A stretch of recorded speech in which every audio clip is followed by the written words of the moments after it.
the case, the clip, the mount for the phone, and both the Lightning and USB-C cable. Do you need any app to make it work?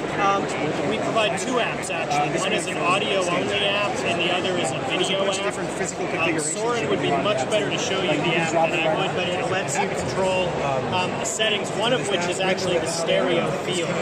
So you can adjust how wide or how narrow it is, as well as the photo pattern, and things like that. So they'll also let you, of course, directly record and share audio and video from the apps. And price range? Yeah, that's a good question. I apologize for not knowing. It's a U.S. street of $249. Sorry, I can't let you. $249. $249. Yeah, U.S. Because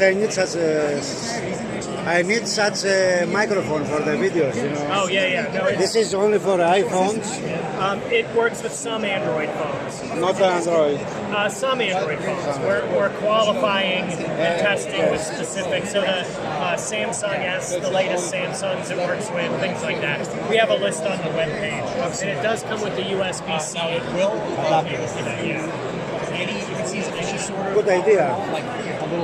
Well, it's our second generation product of this, so we were able to incorporate a lot of user feedback. One of the big things in which was the headphone jack, so that you can monitor live while this is plugged into the Lightning port. Yeah, exactly. So it's MV88 flash. MV88 plus, yes. Daily business. If you've met him, very good. So it works, you have tested, it works good, huh? Oh yeah, it's going to be available next month and we're taking pre-orders now. Okay, put the pre-order for me, please. Yeah. Sign me up. Sure. Thank you very much. Sure, do you want us, would you mind if we follow up with you? Yes, I'll give you my...